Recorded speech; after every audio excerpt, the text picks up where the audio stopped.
কাজের ক্ষেত্রে সবার আগে আরবি ভাষা শেখাটা খুবই গুরুত্বপূর্ণ, তাই খুব সহজে এবং খুব দ্রুত আরবিতে কথা বলা শিখতে আমার এই ভিডিওটি সম্পূর্ণ দেখুন। আর ভিডিওটি যদি ভালো লেগে থাকে চ্যানেলটি সাবস্ক্রাইব করে আমার সাথেই থাকুন। তাহলে চলুন কথা না বাড়িয়ে শুরু করা যাক আজকের ভিডিও। সাইদালিয়া ওষুধের দোকান অথবা ডিসপেন্সারি। সাইদালিয়া এর অর্থ হবে ঔষধের দোকান। শিফা আরোগ্য অথবা রোগ মুক্তি। শিফা আরোগ্য অথবা রোগ মুক্তি। রোগ মুক্তি শব্দের আরবি হবে শিফা। হুকনা এর অর্থ হবে ইনজেকশন।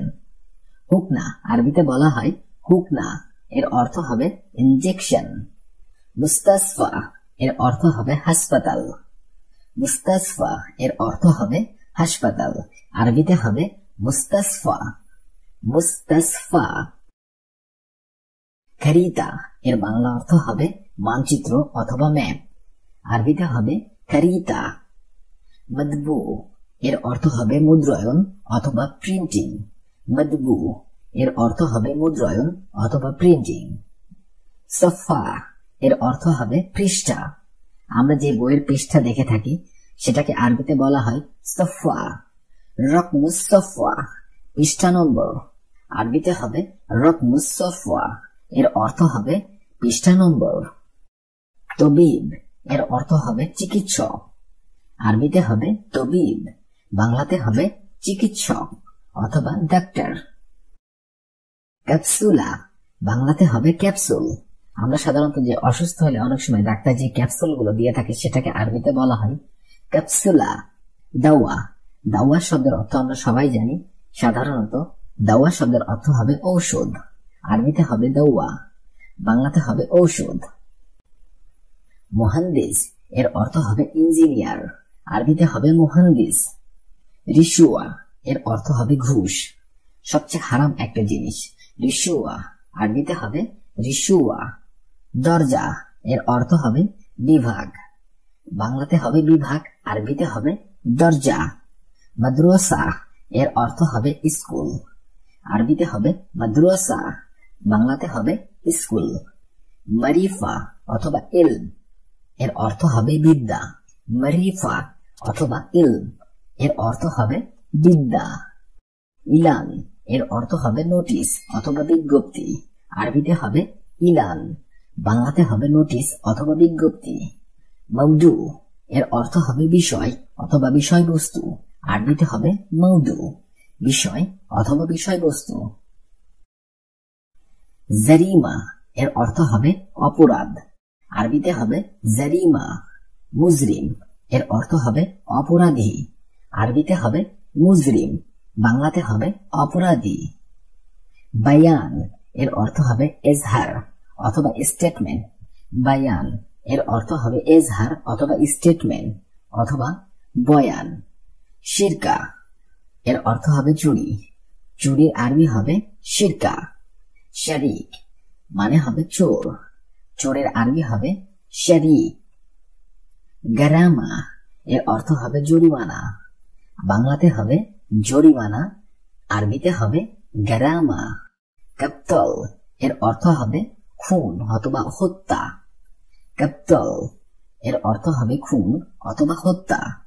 মুহামি এর অর্থ হবে অ্যাডভোকেট অথবা উকিল, আরবিতে হবে মুহামি, বাংলাতে হবে অ্যাডভোকেট অথবা উকিল। তান্নুরা অর্থাৎ স্কার্ট, আরবিতে হবে তান্নুরা, বাংলাতে হবে স্কার্ট। মিয়াতাব অর্থাৎ কোট, আরবিতে হবে মিয়াতাব, বাংলাতে হবে কোট। নদরা অর্থাৎ চশমা, আরবিতে হবে নদরা, বাংলাতে হবে চশমা। ওয়ালাদ অর্থাৎ ছেলে, আরবিতে হবে ওয়ালাদ, বাংলাতে হবে ছেলে। বিন্ত অর্থাৎ বালিকা, আরবিতে হবে বিন্ত, বাংলাতে হবে বালিকা। শব্দগুলো আরেকবার করে শিখে নিন। তান্নুরা অর্থাৎ স্কার্ট, মিয়াতাব অর্থাৎ কোট, নদ্দর অর্থাৎ চশমা, ওয়ালাদ অর্থাৎ ছেলে, বিন্ত অর্থাৎ বালিকা। শালাজ অর্থাৎ তুষার, আরবিতে হবে শালাজ, বাংলাতে হবে তুষার। দৌলা অর্থাৎ দেশ, আরবিতে হবে দাওলা, বাংলাতে হবে দেশ। মদিনা অর্থাৎ শহর, আরবিতে হবে মদিনা, বাংলাতে হবে শহর। কোরিয়া অর্থাৎ গ্রাম, আরবিতে হবে কোরিয়া, বাংলাতে হবে গ্রাম। কিতাব অর্থাৎ বই, আরবিতে হবে কিতাব, বাংলাতে হবে বই। শব্দগুলো আরেকবার করে শিখে নিন। শালাজ অর্থাৎ তুষার, দৌলা অর্থাৎ দেশ, মদিনা অর্থাৎ শহর, করিয়া অর্থাৎ গ্রাম, কিতাব অর্থাৎ বই। ইয়াদ অর্থাৎ হাত, আরবিতে হবে ইয়াদ, বাংলাতে হবে হাত। ইসবা অর্থাৎ আঙ্গুল, আরবিতে হবে ইসবা, বাংলাতে হবে আঙ্গুল। কদম অর্থাৎ পায়ের পাতা, আরবিতে হবে কদম, বাংলাতে হবে পায়ের পাতা। কিত্তা অর্থাৎ বিড়াল, আরবিতে হবে কিত্তা, বাংলাতে হবে বিড়াল। খেলব অর্থাৎ কুকুর, আরবিতে হবে খেলব, বাংলাতে হবে কুকুর। শব্দগুলো আরেকবার করে শিখে নিন। ইয়াদ অর্থাৎ হাত, ইসবা অর্থাৎ আঙ্গুল, কদম অর্থাৎ পায়ের পাতা, কিত্তা অর্থাৎ বিড়াল, খেলব অর্থাৎ কুকুর। এখন আমরা শিখব কিছু আরবি শব্দ এবং তার অর্থ। চলুন দেখে নেওয়া যাক। ওয়াজা অথবা আলাম এর অর্থ হবে ব্যথা অথবা বেদনা। ওয়াজা অথবা আলাম এর অর্থ হবে ব্যথা অথবা বেদনা। জুকাম এর অর্থ হবে সর্দি, আরবিতে হবে জুকাম। অক্সিজেন এর অর্থ হবে, আমরা বাংলাতে যেটা বলে থাকি অক্সিজেন, আরবিতে হবে অক্সিজেন। সুদা আমরা যেটাকে বলি মাথা ধরা, আরবিতে হবে সুদা, সুদা।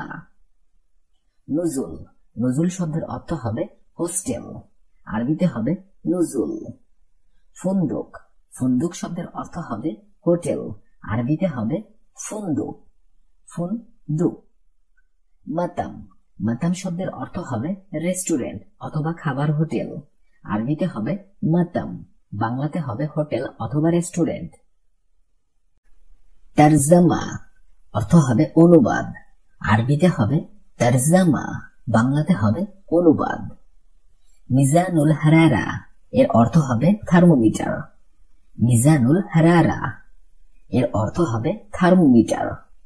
তবিবুল আসনান দন্ত চিকিৎসক অথবা ডেন্টিস্ট, তবিবুল আসনান দন্ত চিকিৎসক অথবা ডেন্টিস্ট।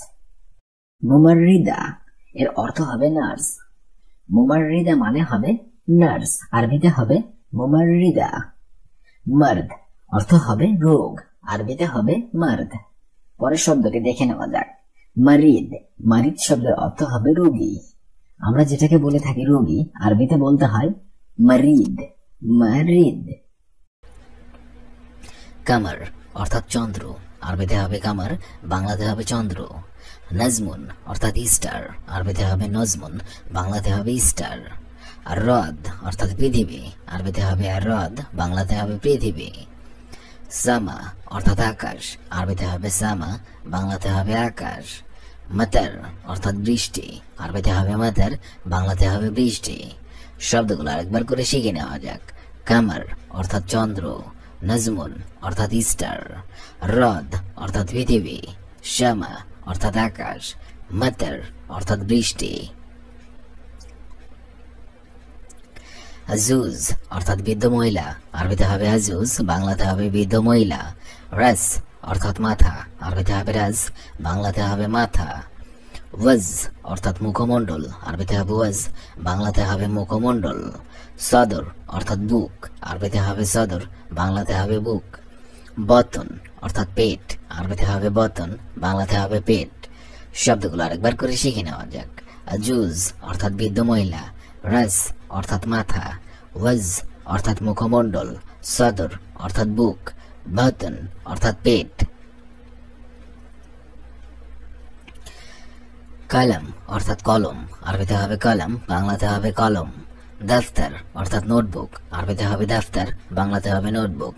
হাকিবা অর্থাৎ ব্যাগ, আরবিতে হবে হাকিবা, বাংলাতে হবে ব্যাগ। রাকা অর্থাৎ কাগজ, আরবিতে হবে রাকা, বাংলাতে হবে কাগজ।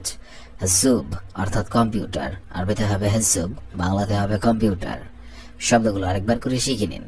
কলম অর্থাৎ কলম, দফতর অর্থাৎ নোটবুক, হাকিবা অর্থাৎ ব্যাগ, রাকা অর্থাৎ কাগজ, হাসুব অর্থাৎ কম্পিউটার।